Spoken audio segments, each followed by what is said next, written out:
Assalamualaikum warahmatullahi wabarakatuh. Ya, jumpa lagi saudaraku, Senin lagi ya, dimanapun Anda berada. Kajian materi kali ini tentang perbedaan kodam dan makhluk halus. Ya, ini penting untuk Anda pahami ya. Jadi ketika teman-teman Senin lagi ini paham kodam itu apa, ya, makhluk halus itu apa, ya. Kalau persamaannya kodam dan makhluk halus itu sama saja, ya, sama-sama jin. Ya. Kodam itu juga jin, makhluk halus itu juga jin. Ya. Yang menjadi perbedaan itu adalah fungsi, ya, dan difungsikannya atau bisa kita memfungsikan. Jadi kalau makhluk halus bisa kita fungsikan, bisa kita perintah, itu menjadi kodam. Kodam itu artinya pembantu. Kodam adalah dalam bahasa Arab artinya pembantu. Kodam itu bahasa Arab. Dalam bahasa Indonesia artinya pembantu. Kalau bahasa Jawa namanya perewangan. Nah, ini Anda harus paham. Jadi jangan mengkultuskan ya, seolah-olah ketika teman-teman Senin Legi ini didampingi oleh kodam itu makhluk lain gitu ya. Bukan, itu makhluk halus, sama. Itu jin gitu ya. Nah, pemahaman semacam ini perlu Anda ketahui ya, supaya Anda tidak mengkultuskan, supaya Anda tidak mendewakan itu makhluk halus ya. Lah, teman-teman Senin Legi ya, kalau misalkan ya Anda memang memiliki yang namanya kodam, maka kesimpulannya makhluk halus tersebut harus mau Anda perintah dan mampu melaksanakan perintah Anda.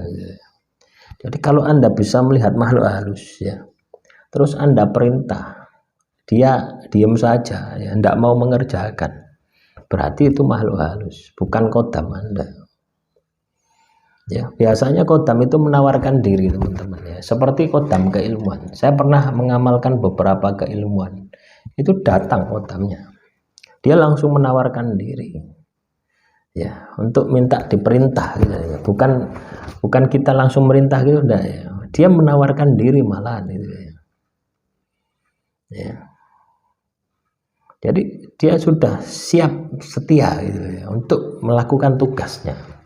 Kodam itu seperti itu. Jadi sudah ada ikatan batin dengan pemilik kodam tadi. Ini untuk kodam keilmuan ya. Biasanya untuk kodam keilmuan, kodam pusaka, kodam leluhur itu biasanya seperti itu. Kalau kodam pemaharan ini sulit ya.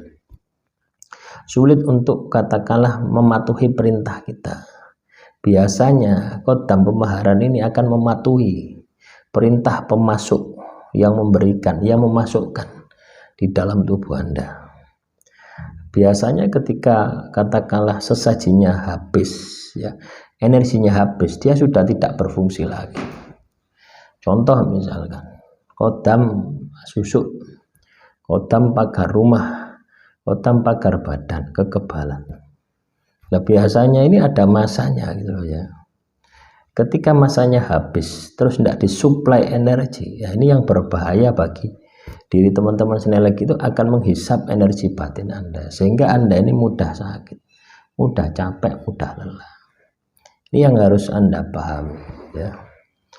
Jadi pemahaman kali ini adalah teman-teman Senin Legi mampu memahami apa itu kodam ya, apa itu kodam, apa itu makhluk halus ya.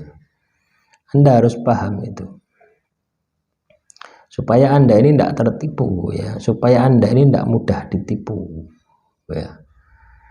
Kodam dan jin memiliki persamaan yang sama, sama-sama makhluknya, sama-sama jin, hanya beda bahasa saja.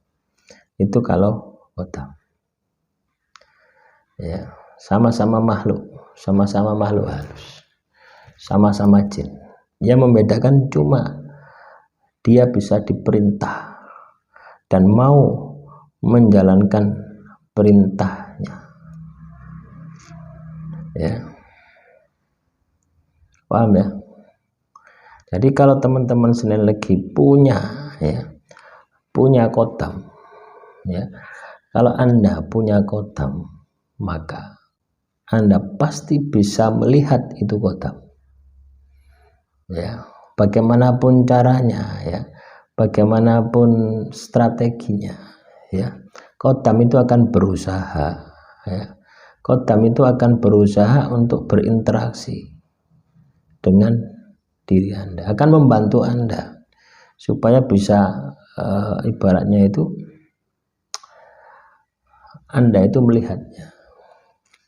Jadi kalau misalkan Anda ini hanya melihat makhluk halus mengikuti Anda, itu belum tentu itu kodam. Bisa jadi Anda terkena sihir juga sama, Anda terkena teluk juga sama, diikuti oleh kodam. Atau Anda ketempelan juga sama. Ya, yang namanya kodam itu bisa kita perintah dan mau menjalankan perintah kita, gitu. Ya, jadi kalau misalkan kita memiliki kodam itu harus mau melaksanakan perintah kita, baru disebut dengan kodam. Kalau tidak mau melaksanakan perintah kita, berarti itu bukan kodam. Ya, ini harus Anda pahami, ya, harus Anda sikapi di dalam kehidupan, gitu loh, ya. Jadi kalau Anda memang ketempatan yang namanya kodam atau makhluk halus, maka Anda bisa melihat, Anda bisa perintah, Anda bisa berkomunikasi, dan kodam tersebut mau melaksanakan apa yang menjadi perintah Anda. Ibarat Anda punya pembantu, Anda bisa perintah pembantu Anda, dan pembantu Anda pasti melaksanakan perintah Anda. Ya, dan ada konsekuensi, ya, Anda memberi makan.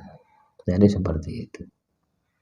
Sama aja, Anda punya pembantu, ya kasih gaji, kasih tempat tinggal, kasih makan. Sama juga dengan makhluk halus, ya, yang menjadi pembantu Anda, yang disebut dengan kodam. Jadi tidak perlu dikultuskan, ya.